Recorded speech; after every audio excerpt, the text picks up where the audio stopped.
The Elves and the Shoemaker. Once, in a cozy little cottage, lived a kind shoemaker named Bertram. He was very poor and had only enough leather left for one last pair of shoes.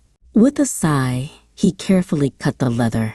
He left it on his workbench, ready to stitch in the morning.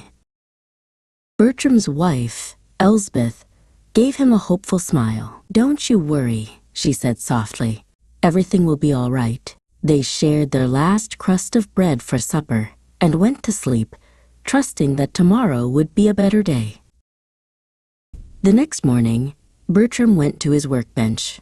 He gasped in surprise. There, where he had left the pieces of leather, sat a perfectly finished pair of shoes. They were the finest shoes he had ever seen. A customer soon came into the shop. He was so delighted with the beautiful shoes that he paid double the price. With the money, Bertram bought food for a fine dinner and enough leather for 2 more pairs of shoes. That night, Bertram cut the leather and left it on his workbench. In the morning, 2 perfect pairs of shoes were waiting for him. This magical thing happened night after night. Soon, the kind shoemaker and his wife were no longer poor. One evening, just before Christmas, Bertram said to Elsbeth, "We must find out who is helping us. Let's stay up and watch tonight." So they hid behind a curtain in the workshop, leaving a candle burning to light the room. As the clock struck midnight, the door creaked open. In scampered 2 tiny elves. They were no bigger than Bertram's hand, and their clothes were old and patched. They hopped merrily onto the workbench.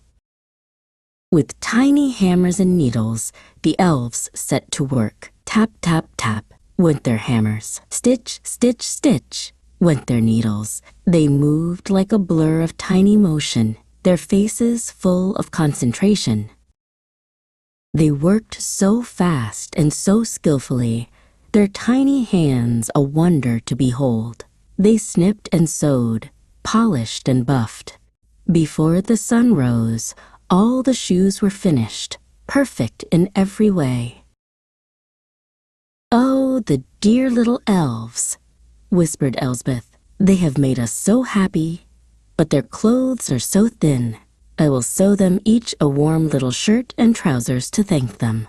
And she set to work at once with her finest cloth. Bertram smiled. "What a wonderful idea! And I will make them each a tiny pair of shoes with the strongest leather and the softest soles." He picked up his finest tools and began to craft the most perfect shoes he had ever made. Side by side, by the warm fire's glow, they worked. Elsbeth's needle flew through the soft cloth. Bertram's awl made tiny, perfect holes in the leather. They poured all their gratitude into their work. On Christmas Eve, they laid the tiny clothes and shoes on the workbench. When the elves arrived, they stopped and stared. Their faces lit up with joy. They quickly dressed in their new outfits, laughing and clapping their tiny hands. The elves danced around the workbench, then across the floor. With a final, cheerful wave, they scampered right out the door into the snowy night. Bertram and Elsbeth never saw them again.